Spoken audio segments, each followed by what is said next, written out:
जय हिंद दोस्तों, स्वागत करता हूं आपके अपने YouTube चैनल जीएस केंद्र में। इस वीडियो में हम लोग समझेंगे जो गंगा नदी है, गंगा नदी का उद्गम कहां से है। बहुत ही डिमांडेड टॉपिक थी आपकी कि इसके बारे में हम कुछ बताएं। तो देखिए, गंगा नदी जो है ये निकलती नहीं है कहीं से, ये इसका निर्माण होता है, ये बनती है बहुत सारे नदियों के माध्यम से। जब ये नदी आपस में मिलते हैं, यानी जिसे हम लोग सहायक नदी कहते हैं, ठीक है, तो सहायक नदी के मिलने के बाद ही गंगा नदी का निर्माण होता है। तो समझिए गंगा नदी का निर्माण कैसे होता है, क्या होते हैं प्रयाग। टोटल 5 प्रयाग हैं, आपको टोटल याद करवा दिए जाएंगे। शुरू से अंत तक हमारे इस वीडियो में बने रहिए। देखिए, गंगा नदी का उद्गम का मतलब होता है जहां से नदियां निकल रही है, ठीक है, जिसे हम लोग क्या कहते हैं, गंगा नदी का उद्गम। यानी जैसे कि हम अगर बात करें निकलती कहाँ है, गंगा नदियां जो है कहीं कहां से निकलती है, तो हिमालयन क्षेत्र से अधिकतर निकलती है, यानी कि ऊंचे क्षेत्र से अधिक निकलती है, क्योंकि ऊपर जाने पर जो है तापमान घटता है। प्रत्येक 165 मीटर के ऊपर जाने पर, ऊंचाई पर जाने पर 1 डिग्री सेल्सियस तापमान में कमी आ जाती है, ठीक है। और प्रत्येक 32 मीटर की गहराई नीचे जाने पर 1 डिग्री सेल्सियस तापमान बढ़ता है, क्योंकि ऊपर जाने पर जो है, यानी कि हम लोग को लगता है क्या कि अगर हम लोग ऊपर जाएंगे तो तापमान भी बढ़ेगा, क्योंकि हम लोग सूर्य के करीब जा रहे होते हैं, लेकिन ऐसा नहीं है।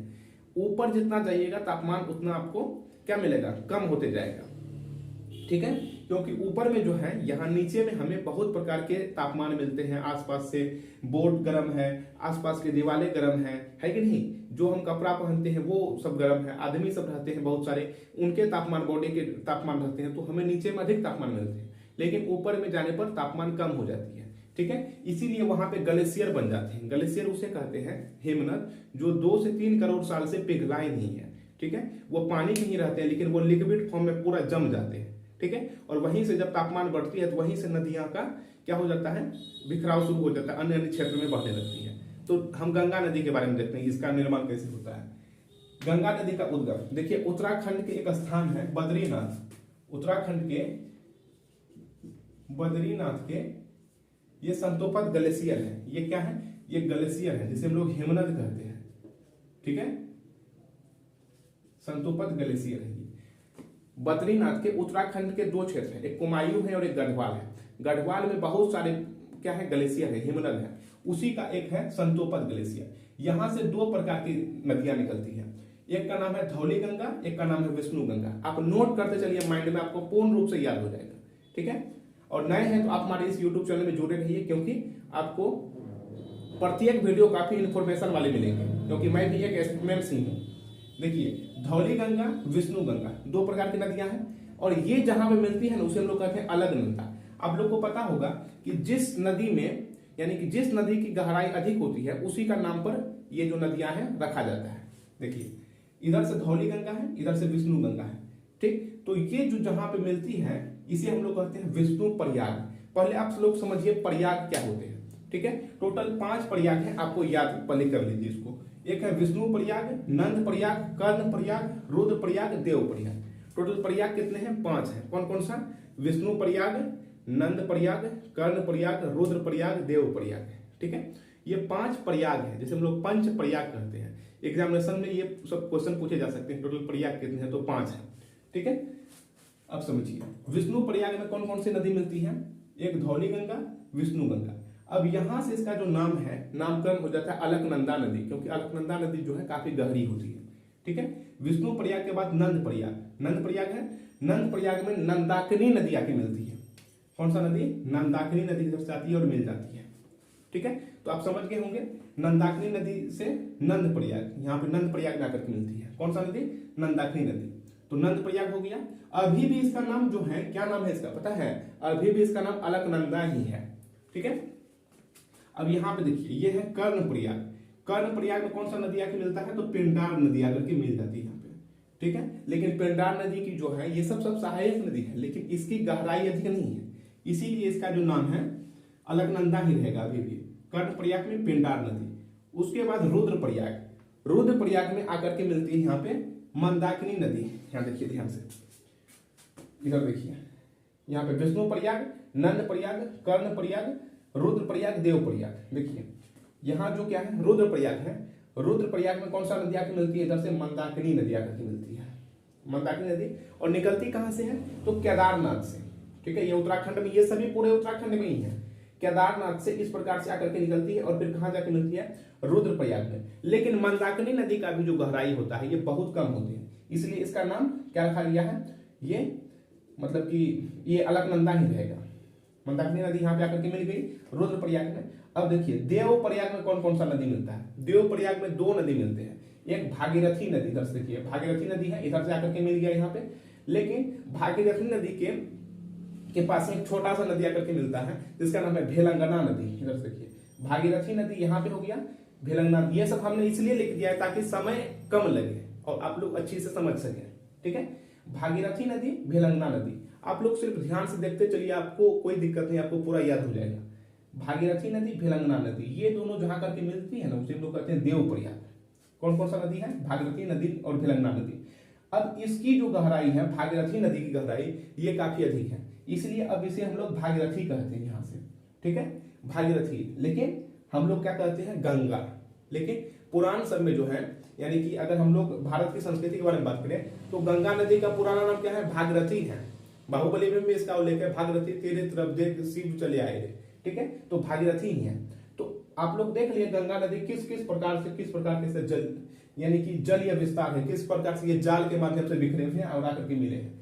देखिए ये जो भागीरथी नदी है, यहाँ पे भागीरथी नदी कहाँ से निकलता है, तो उत्तरकाशी एक जिला है, वहां के एक गोमुख स्थान है, उत्तरकाशी जिला के गोमुख स्थान के गंगोत्री ग्लेशियर से, उत्तरकाशी जिला के गोमुख स्थान के गंगोत्री ग्लेशियर यानी कि हिमनद से ये नदियां आकर के निकलती है, जिसे हम लोग कहते हैं भागीरथी नदी। भागीरथी नदी और भेलंगना नदी के ही जहां संगम होता है वहीं पर एक डैम बनाया गया है जिसका नाम है ये टिहरी बांध, ठीक है, टिहरी बांध है। और इसके बैकअप यानी कि सपोर्ट के लिए कोटेश्वर बांध बनाया गया, ठीक है। तो अभी हम लोग डैम वहां अभी चर्चा करेंगे डैम के बारे में, ठीक है।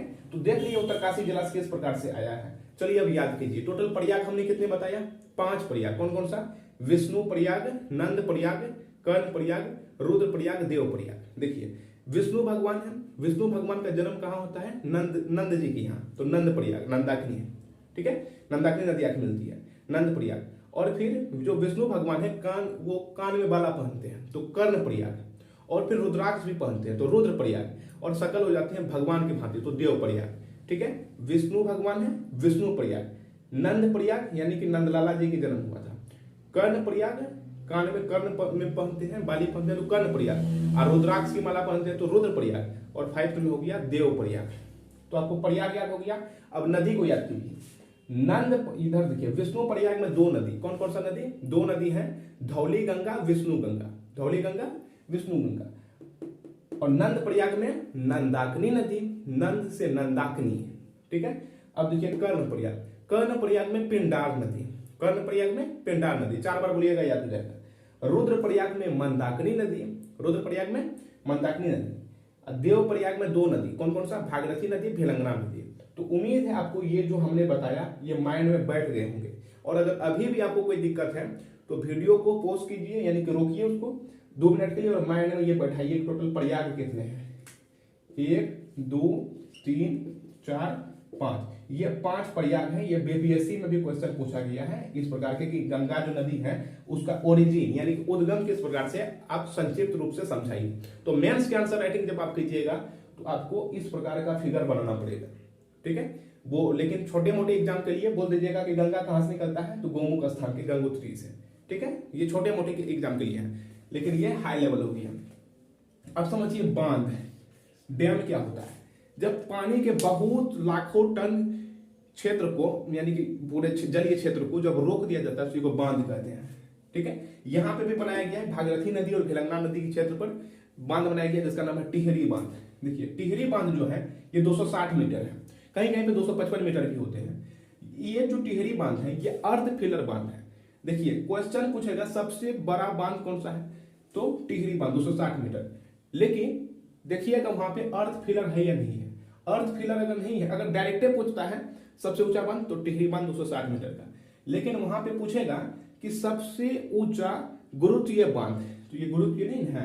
देखिए गुरुत्वीय बांध जैसे हम लोग ग्रेविटेशनल डैम कहते हैं, तो ग्रेविटेशनल डैम कौन है, भाखड़ा नंगल बांध है जो कि पंजाब में है, ठीक समझिए।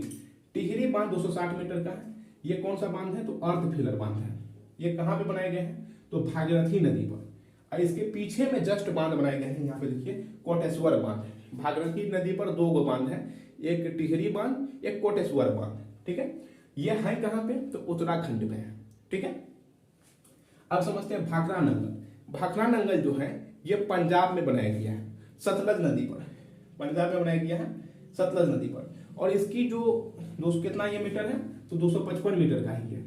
और ये कौन सा कैटेगरी का बांध है, तो गुरुत्वीय बांध है, यानी कि ग्रेविटेशनल डैम है, ठीक है।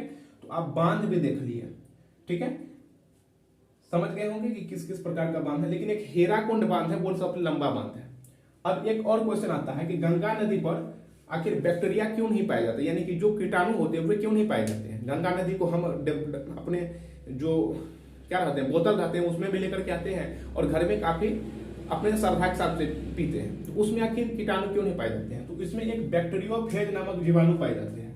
बैक्टीरियोफेज नामक जीवाणु पाए जाने के कारण जो ये गंगा नदी का जल है उस पर कीड़ा नहीं लगते हैं। तो उम्मीद है हमने जो आपको ये बताया आप समझ गए होंगे। अगर वीडियो पसंद आता है तो आप हमारे YouTube चैनल से जुड़िए, क्योंकि ये काफी इंफॉर्मेशन वाले वीडियो हम बनाते हैं, ठीक है।